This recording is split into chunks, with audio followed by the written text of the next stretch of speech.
اس نے بیزاری سے کہا تھا، لیکن اندر سے وہ واقعی میں متجسس تھی اس کے بارے میں جاننے کے لیے۔ ایسے مت کہو، کیونکہ فرق تو تمہیں بہت پڑے گا۔ جانے وہ کس بات کی طرف اشارہ کر رہا تھا۔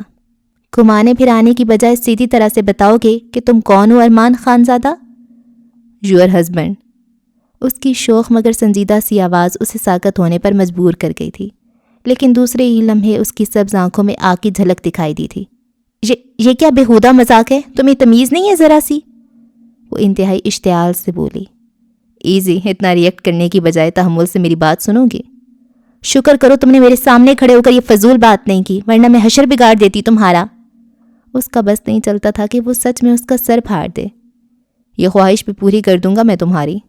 دیکھو ارمان، میری بات سنو، یہ جو بھی تم نے کہا ہے میں اسے بھول جاؤں گی، معاف کر دوں گی تمہاری بدتمیزی کو، لیکن آئندہ کے بعد مجھ سے کسی بھی قسم کا رابطہ کرنے کی کوشش مت کرنا۔ تانتو تلے لب دبا کر اس نے غصہ ضبط کرتے ہوئے تحمل سے کہا۔ میں قربان اس سادگی پر۔ اس نے جیسے زرنور کی بات کا مزہ لیا تھا۔ دیکھو تم شرافت کے دائرے میں رہو۔ اسے پھر آگ لگی تھی اس کے انداز پر۔ میں اپنی کوئی لمٹس کراس نہیں کر رہا، جو سچ تھا بتا دیا، تم ہی جاننا چاہتی تھیں۔ مجھے کیا معلوم تھا تم یہ بکواس کرو گے؟ اس نے نخوت سے کہا تو دوسری جانب خاموشی چھا گئی۔ ہیلو، تم لائن پر ہو؟ اس سے لگا وہ فون کاٹ چکا ہے، لیکن کال چل رہی تھی۔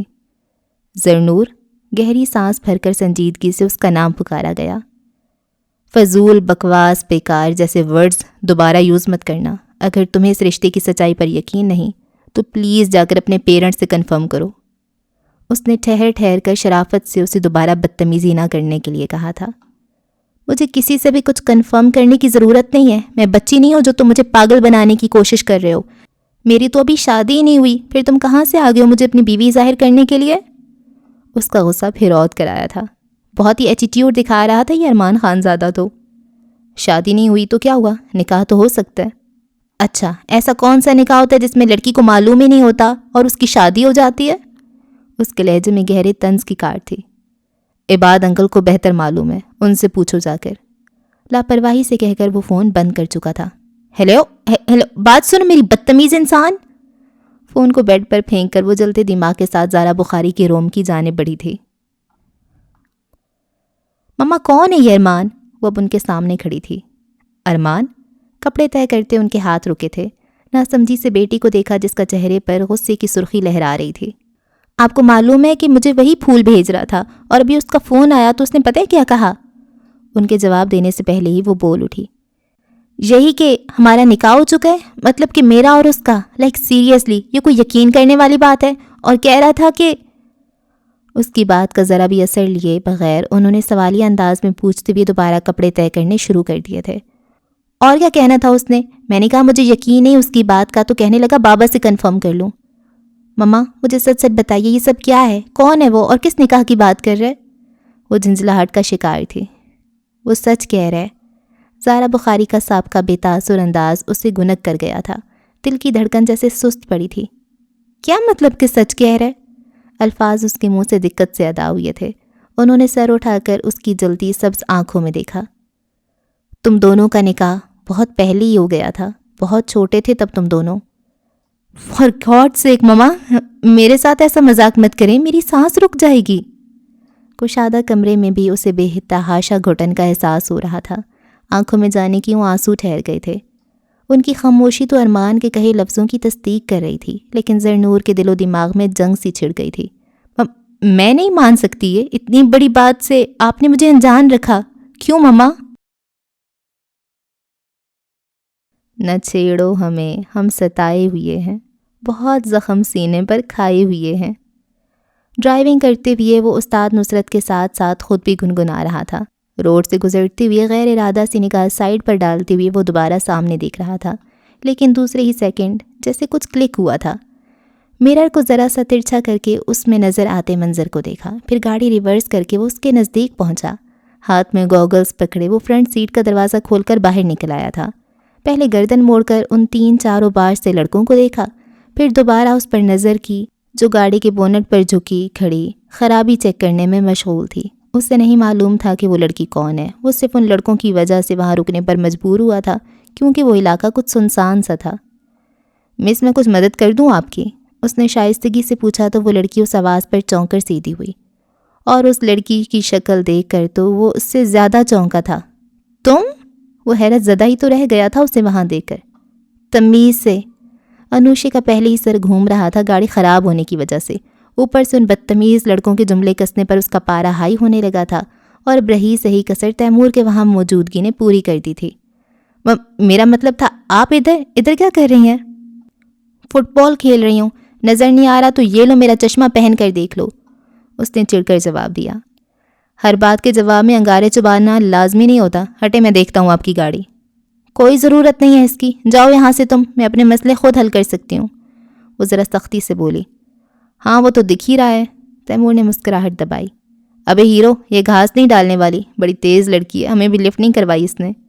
اس لڑکی کی بات پر اس نے مشکل سے اپنے غصے کو قابو کیا تھا۔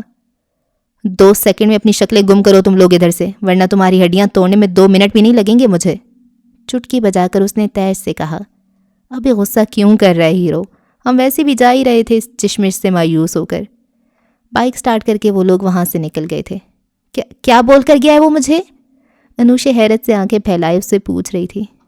چشمش بول کر گیا ہے، اس نے شرافت سے بتا دیا، لیکن آنکھوں میں شرارت ناچتی صاف دکھائی دے رہی تھی۔ ساری دنیا ہی آپ کو چشمش کہتی ہے، صرف میں ہی نہیں کہتا، دوسری لمحے وہ معصومیت سے جتا رہا تھا۔ تم کہہ کر تو دکھاؤ، پھر بتاؤں گی تمہیں۔ اچھا ہٹے، مجھے دیکھنے دے۔ آستینے موڑتے ہوئے وہ گاڑی کے پاس آ گیا تھا۔ صرف ایک تار ہی نکلا ہوا تھا جسے تیمور نے سیکنڈوں میں ٹھیک کر دیا تھا۔ اب گاڑی سٹارٹ ہونے کے قابل ہو گئی تھی۔ کیا ہوا، نہیں ہوئی ٹھیک؟ انوشے نے اسے بونٹ گراتے دیکھ کر پوچھا۔ نہیں، تھوڑا زیادہ مسئلہ ہے، میری سمجھ میں نہیں آ رہا، مکینک ہی ٹھیک کرے گا، اس نے لاپرواہی سے کہا۔ اب کیا ہوگا، یہاں تو کیب بھی نہیں مل سکتی، وہ پریشان ہو اٹھی۔ اب کیا ہوگا، کچھ نہیں ہوگا، گاڑی بھی حاضر ہے اور بدمعاش ڈرائیور بھی، اب آپ کو میرے ساتھ ہی جانا پڑے گا، آ جائیے محترمہ۔ اس نے گاڑی کا فرنٹ ڈور کھول دیا تھا، لیکن وہ نہیں بیٹھی، وہیں کھڑی رہی تھی۔ کیا ہوا، اعتبار نہیں ہے مجھ پر؟ بالکل بھی نہیں، اس نے نفی میں سر ہلایا۔ اچھا ایسا کریں، میری گاڑی کو آپ اپنی گاڑی سمجھ کر ڈرائیو کر لیں اور مجھے لفٹ دے دیں، اس نے فوراً حل پیش کیا تھا۔ فائدہ، جانا تو مجھے پھر بھی تمہارے ساتھ ہی پڑے گا۔ وہ دانت پیستے ہوئے فرنٹ سیٹ پر بیٹھ گئی تھی۔ تیمور نفی میں سر ہلاتا ہنس دیا تھا، اپنے بالوں پر ہاتھ پھیرتا ڈرائیونگ سیٹ پر جا بیٹھا تھا۔ آنکھوں پر گوگلز لگا کر اس نے کار سٹارٹ کر دی تھی۔ اتنا غصہ صحت کے لیے اچھا نہیں ہوتا، وہ ڈرائیونگ کرتے ہوئے اس کو دیکھ کر بولا، جو دروازے سے تقریباً چپک کر بیٹھی تھی۔ زیادہ فری ہونے کی ضرورت نہیں ہے مجھ سے، انوشا نے تندہی سے کہا۔ آپ فری ہونے کا موقع دیتی ہی کہاں ہے؟ مسئلہ کیا ہے، سامنے دیکھ کر ڈرائیو کرو، اس کے بار بار خود کو دیکھنے پر وہ چڑ گئی تھی۔ آپ برابر میں بیٹھی ہیں تو میں سامنے کیسے دیکھ سکتا ہوں؟ نہایت فضول لگتے ہو اس طرح کے ڈائیلاگز بولتے ہوئے، عقل والوں کو کیا معلوم عشق کے بیماروں کا حال، وہ آہ بھر کر بولا۔ ویسے میں بہت گلٹی ہوں اس دن کے لیے۔ کس دن؟ وہ جب میں نے آپ کو بلقیس کہہ کر پروپوز کر دیا تھا۔ بلقیس کہنے پر گلٹی ہو یا پروپوز کرنے پر؟ آف کورس مجھے غلط نام لینے پر شرمندگی ہے، اصل میں یہ سب میرے دوستوں کی وجہ سے ہوئے، انہیں آپ کا نام معلوم ہو گیا تھا، انہوں نے جان بوجھ کر مجھے دوسرا نام بتایا۔ دوست ایسے کام نہ کریں تو پھر وہ دوست ہی نہ کہلائے جائیں۔ مطلب آپ نے مجھے معاف کر دیا؟ وہ خوشگواری سے بولی۔ تم نے معافی مانگی کب ہے؟ میں معافی کی بجائے کچھ اور مانگنا چاہتا ہوں۔ ہاتھ مانگنے کی بات مت کرنا ورنہ میں تھپڑ بھی مار سکتی ہوں، اس نے پہلے ہی وارن کر دیا تھا۔ اگر آپ رشتہ قبول کرنے کی حامیں بھریں تو میں تھپڑ کھانے کو بھی تیار ہوں۔ تیمور جسٹ شٹ اپ، انگوٹھے اور انگلیوں میں پیشانی تھامے اس نے قدرے بیزاری سے کہا۔ اب آپ دل دکھا رہی ہیں میرا، اس کے اندر تو جیسے آج کسی بھٹکی ہوئی عاشق کی روح آسمائی تھی۔ تم چپ رہ کر ڈرائیو نہیں کر سکتے؟ آپ کہیں تو ساری زندگی کے لیے اپنی زبان بند کر لیتا ہوں۔ انوشے کو خود سے ہمدردی ہو رہی تھی کہ سارے راستے وہ کیسے اسے برداشت کرے گی۔ تبھی وہ چونکا تھا، تھوڑے سے فاصلے پر ایک چمگٹا سا لگا تھا، کچھ لوگوں کے تیز تیز بولنے اور مار کٹائی کی آوازیں وہاں تک آ رہی تھیں۔ لگتا ہے لڑائی ہو گئی ہے کسی کی۔ تم کہاں جا رہے ہو؟ اسے سیٹ بیلٹ ہٹاتے دیکھ انوشے نے حیرت سے پوچھا۔ لگتا ہے وہاں کسی کا ایکسیڈنٹ ہو گیا، دیکھ کر تو آؤں۔ کوئی ضرورت نہیں ہے تیمور، پہلے مجھے گھر ڈراپ کرو، پھر بھلے سے ان دوسروں کی لڑائیوں میں اپنا حصہ ڈالتے رہنا۔ اس کی مار کٹائی کی عادت سے تو وہ بھی اچھے سے واقف تھی، اس لیے جلدی سے اسٹیئرنگ پر ہاتھ رکھ کر اسے جانے سے روکا۔ لیکن اس سے کہاں صبر ہونا تھا، اس کے اندر کا پھڈے باز تیمور تو اس چمگھٹے کو دیکھ کر فوراً جوش میں آ چکا تھا۔ انوشا صرف 5 منٹ صبر کر جائیں، ابھی واپس آ رہا ہوں۔ وہ اس کی سنے بغیر دروازہ کھول کر باہر اتر گیا تھا۔ وہ اسے تندھی سے تیز تیز قدم اٹھاتے ہوئے ہجوم کی جانب بڑھتے دیکھ رہی تھی۔ دنیا ادھر کی ادھر ہو جائے گی لیکن تیمور ولید کی عادت کبھی نہیں بدلے گی۔ وہ گہری سانس بھر کر نیچے اتر آئی تھی، پھر گھوم کر دوسری جانب ڈرائیونگ سیٹ پر بیٹھ کر گاڑی سٹارٹ کر دی۔ اختتام پذیر ہوتی لڑائی میں پھر سے تیل ڈال کر بھڑکانے اور ایک تو بندوں کی مفت میں دھلائی کرنے کے بعد وہ جیسے ہی اپنا حصہ ڈال کر جب مڑا تو دھک سے رہ گیا۔ جس جگہ اس نے گاڑی پارک کی تھی وہاں اس کا نام و نشان بھی نہیں تھا۔ یہ کہاں چلی گئی؟ وہ حیران پریشان سا یہاں سے وہاں دیکھ رہا تھا، لیکن اس مصروف شاہراہ پر اسے وہ کہیں نہ نظر آئی۔ ارے رکنا ذرا، اس نے اپنے پاس سے گزرتے اس بائک سوار کو ہاتھ دے کر روکا۔ کیا ہوا بھائی؟ بریک مار کے اس انجان شخص نے ناسمجھی سے پوچھا۔ بھائی میری گاڑی چور لے گئے، آپ ذرا آگے تک لفٹ دے دیں گے؟ ہاں بیٹھو، میں چھوڑ دوں گا آگے تک، اس نے خوش دلی سے کہا تو تیمور اس کے پیچھے سوار ہو گیا۔ وہ بائک ابھی تھوڑی آگے ہی گئی تھی کہ فٹ پاتھ کے قریب کھڑے دو لوگوں میں سے ایک نے فون کان سے لگا رکھا تھا۔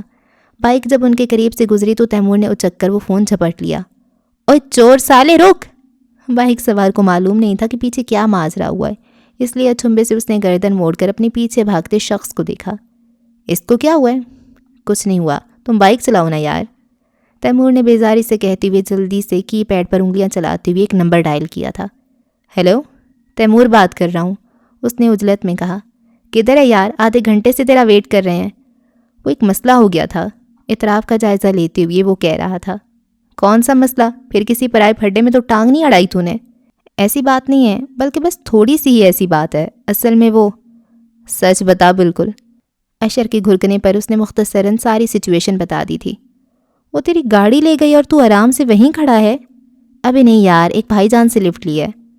تو ابھی کس کے فون سے کال کی ہے؟ ایک آدمی کا فون چھینا ہے، ابھی واپس کرنے لگا ہوں اس کو۔ تم لوگ مجھے فریسکو سے پک کر لینا، وہیں جا رہا ہوں، میرا موبائل اور والیٹ بھی گاڑی میں ہی رہ گیا، پیسے نہیں ہیں میرے پاس، میں نہیں آ رہا کیب سے۔ شہزادیوں کی طرح سجے اس کمرے کا حشر نشر بگڑ چکا تھا، ایک چیز بھی اپنے ٹھکانے پر نہیں تھی۔ بیڈ شیٹ صوفے پر پڑی تھی، کشن سارے کمرے میں بکھرے ہوئے تھے، ڈریسنگ ٹیبل کا سارا سامان ٹوٹا بکھرا نیچے کارپٹ پر پڑا تھا، پرفیوم کی ٹوٹی ہوئی بوتلیں اور اس کے استعمال کا سارا میک اپ کا سامان نیچے بکھرا پڑا تھا۔ وارڈروب کے سارے کپڑے باہر تھے، لیمپ، اس کے ٹیڈی بیئرز، شوز، سینڈل، شو پیس، کچھ بھی اپنی جگہ پر نہ تھا۔ اتنی توڑ پھوڑ کرنے کے بعد بھی اس کا غصہ نہیں ٹھنڈا ہوا تھا۔ زارا بخاری دکھ سے اس کی حالت دیکھ رہی تھی۔ زری میری جان، میری بات نہیں سنوں گی؟ اس کے پاس بیٹھی وہ اسے سنبھالنے کی کوشش میں بے حال ہو رہی تھیں۔ مما اور کیا رہ گیا سننے کے لیے؟ ہچکیوں سے روتی ہوئی اس نے بے دردی سے اپنے گال رگڑ ڈالے تھے۔ اپنی دوستی نبھانے کے لیے آپ لوگوں نے 2 بچوں کا نکاح کر دیا، یہ بھی نہیں سوچا کہ بڑے ہونے کے بعد ان کا کیا ہوگا، وہ اس رشتے کو ایکسیپٹ کریں گے بھی یا نہیں۔ میں تمہیں ساری بات بتا چکی ہوں، اس کے بعد بھی تم مجھ سے یہ پوچھ رہی ہو؟ میں کیا کروں آپ مجھے بتائیے؟ جس شخص کو میں نے کبھی دیکھا نہیں، اس کا نام تک نہیں سنا، وہ مجھے فون کر کے کہہ رہے کہ وہ میرا شوہر ہے، میں کیسے اس بات کو قبول کروں؟ مجھے بتائیے آپ۔ ان کے بازو پر سر رکھے وہ پھوٹ پھوٹ کر رو رہی تھی۔ زارا بخاری کو بھی شدت سے احساس ہو رہا تھا کہ اسے انجان رکھ کر انہوں نے اور عباد بخاری نے غلطی کی تھی۔ یکلختی اس کا دل رکا تھا۔ احمد، جو نام اس کے ذہن کے پردے پر لہرایا تھا، جس کا مسکراتا چہرہ اسے نظر آیا تھا، جس کی مسکراہٹ پر وہ فدا تھی، زیر لب اس کا نام لیتی بھی اس کا دل پھر خون کے آنسو رونے لگا تھا۔ آسمان پر سرمئی اور کالے بادل ڈیرا ڈالے موجود تھے، سورج ان کے پیچھے سے جھانکنے کی ناکام کوشش کر رہا تھا، مست ہواؤں نے پیڑوں کو بھی جھومنے پر مجبور کر دیا تھا۔ ایسے میں جامعہ کراچی میں عام دنوں سے زیادہ رش دیکھنے کو مل رہا تھا۔ نئی امید، نئے خواب، چمکتے روشن چہروں کے ساتھ وہ لوگ کالج سے نکل کر یونیورسٹی کی دنیا میں قدم رکھ چکے تھے، بے انتہا جوش اور لبوں پر شوق سی مسکراہٹ لیے۔ جامعہ میں داخل ہو کر وہ اپنے خوابوں کو پورا کرنے کی لگن میں مصروف ہو جانا چاہتے تھے، لیکن فرسٹ ایئر والے اس بات سے انجان تھے کہ ریگنگ بھی کسی چڑیا کا نام ہے۔ بیٹا سینئر کی بات سے انکار کر رہے ہو؟ سکون سے نہیں رہنا کیا اس جامعہ میں؟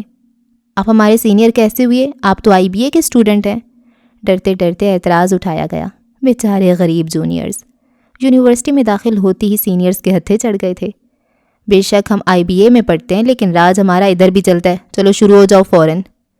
گانا لگاؤ، ابھی بسنتی ناچے گی، اس نے کہتے ہوئے ساتھ ہی کھڑے لڑکے کو بھی گانا لگانے کا اشارہ کیا۔ میں کر رہا ہوں ڈانس، لیکن آپ بسنتی مت بولیں، وہ التجائیہ بولا۔ چلو بھائی لیلا کا رقص دیکھو، اس نے اثر لیے بغیر وہاں موجود سب کو متوجہ کیا۔ گانا بج رہا تھا اور سب حیرت سے اسے دیکھ رہے تھے۔ انہیں تو لگا تھا کہ وہ دبو سے لڑکا کیا ہی ڈانس کرے گا، لیکن گانا چلتے ہی جیسے مائیکل جیکسن کی روح کے اندر حلول کر گئی تھی۔ ریگنگ کرنے والے سینئرز اب سیٹیاں بجانے کے ساتھ ساتھ خود بھی اس کے ساتھ ڈانس میں شریک ہو گئے تھے۔ جامعہ کراچی رقبے کے لحاظ سے اتنی بڑی ہے کہ وہاں ایک چھوٹا شہر آباد کیا جا سکتا ہے۔ شروع میں تو فریشرز چل چل کر مر جانے کے قریب ہوتے تھے، لیکن پھر آہستہ آہستہ ان راستوں کی، ان فاصلوں کی عادت بڑھی جاتی ہے۔ جبکہ آئی بی اے ایک پرائیویٹ انسٹیٹیوٹ ہے جسے جامعہ کراچی اون نہیں کرتی۔ جامعہ سے آئی بی اے کا تعلق صرف اتنا ہے کہ یہ انسٹیٹیوٹ جامعہ کے اندر ہی واقع ہے۔ ابھی جو فریشرز کالج سے نکل کر پہلی بار جامعہ آئے تھے، ان کی حالت بھی بس دیکھنے ہی والی تھی۔ اب سینئرز کو بھی کوئی خوف خدا نہیں تھا۔ بیچاروں کو گائیڈ کرنے کی بجائے ایسے ایسے راستے بتاتے تھے کہ وہ ان سے پوچھنے پر ہی خود کو کوستے تھے۔ بھائی 4 گھنٹے ہو گئے ہیں، ابھی تک ڈپارٹمنٹ نہیں ملا۔ میں بھی آپ کو ڈانس دکھاؤں گا، بس مجھے ڈپارٹمنٹ تک پہنچا دے، بڑی مہربانی ہوگی آپ کو۔ ان کے پاس پہنچ کر وہ ہاتھ جوڑے بس رو دینے کو تھا، اور تیمور کی تو جیسے آج صحیح معنوں میں عید تھی۔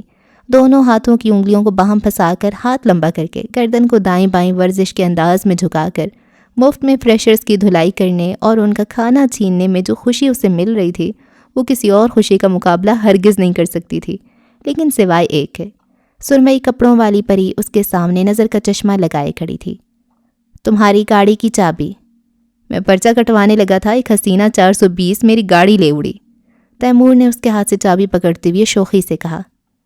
پرچہ تو تم پر بھی کٹوانا چاہیے، کیونکہ تم نے میری گاڑی ٹھیک کرنے کے بعد بھی اسے وہیں چھوڑ دیا تھا۔ اگر کوئی چوری کر لیتا تو؟ انوشے کو اس کی غلط بیانی کرنے پر غصہ تھا۔ تو میں اپنی گاڑی آپ کو دے دیتا، بس موقع ملتی شروع ہو جایا کرو تم۔ آپ نے میری بات کبھی تک جواب نہیں دیا، اور کتنا انتظار کروائیں گی؟ دیکھو مجھے ڈیسنٹ سے لوگ پسند ہیں، تمہاری طرح کے غنڈے بدمعاش نہیں۔ حلیہ دیکھو ذرا اپنا۔ اس نے تنفر سے کہا تو وہ حیرت سے خود کو دیکھ کر بولا، میری حلیہ کو کیا ہوا ہے؟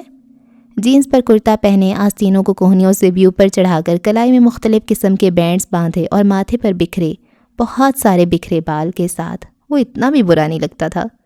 انوشے بھی نا، اسے کیا معلوم آج کل کے فیشن کا۔ تمہارا شکریہ لفٹ دینے کے لیے، اور سوری میں تمہاری گاڑی لے کر چلی گئی تھی۔ مجھے شکریہ اور سوری نہیں سننا، جو سننا چاہتا ہوں وہ کہہ دیں۔ اس کے عاجزی سے کہنے پر انوشے نے کچھ نہ کہنا ہی بہتر جانا تھا۔ نفی میں سر ہلاتی وہ وہاں سے پلٹ گئی تھی۔ اوئے ادھر آ، پاس سے گزرتے لڑکے کو اس نے گھور کر بلایا۔ جی تیمور بھائی؟ غور سے دیکھ مجھے اور بتا میں انسان لگتا ہوں کہ نہیں؟ کیا مطلب بھائی؟ وہ اس سوال پر حیران پریشان کھڑا تھا۔ مطلب کہ بچے یہ بتا میں غنڈہ بدمعاش لگتا ہوں؟ ہاں بالکل، بلکہ نہیں بھائی، کس بے وقوف نے کہا آپ کو ایسا؟ اوئے تمیز سے، بھابھی ہے تیری۔ کون بھابھی؟ کندھے پر بیگ ٹانگے ریاض نے اس کی بات و چکر نہ سمجھی سے پوچھا۔ او اچھا وہ۔ دوسرے ہی لمحے سمجھ کر اس نے سر کو خفیف سی جنبش دی۔ ابھی میرے منہ پر بول کر گئی ہے کہ میں غنڈہ بدمعاش لگتا ہوں، اس لیے وہ مجھے پسند نہیں کرتی۔ تیمور کا انداز کچھ اکھڑا سا تھا۔ صحیح تو کہہ کر گئی ہے، ناک پر غصہ لے کر کبیر سنگھ بنا ہر کسی کے پیچھے پڑا رہے گا تو کون تجھے شریف آدمی مانے گا؟ اب میں انسان کا بچہ بن کے ہی اس کے سامنے جاؤں گا، اس نے ٹھوس انداز میں کہا۔ مجھے تو وہ بندی ٹھیک نہیں لگتی، کیسے تجھے اپنے اشاروں پر نچا رہی ہے؟ اشاروں پر نچائے یا انگاروں پر نچائے، میں دل و جان سے قربان اس کے ہر حکم پر۔ یہ مارا ہے تو نے سستے حشکوں والا ڈائلاگ، تیرا گیٹ اپ اور تیرے یہ ڈائلاگ، قسم سے اگر کسی ڈائریکٹر نے تیرا یہ انداز دیکھ لیا نا تو تیرے قدموں میں گر پڑے گا اپنی فلمیں کاسٹ کرنے کے لیے۔ ریاض کی بات پر وہ برا ماننے کی بجائے بے ساختہ ہنس پڑا تھا۔ سرخ ناک اور نم آنکھوں کے ساتھ وہ ان کے سامنے بیٹھی تھی۔ یہ تم سے خود ارمان نے کہا ہے؟ ٹانگ پر ٹانگ رکھے صوفے پر بیٹھے بعد بخاری نے سنجیدگی سے پوچھا تو اس نے صرف سر اس بات میں ہلانے پر اکتفا کیا۔ بابا سچ میں آپ نے نکاح کروایا تھا؟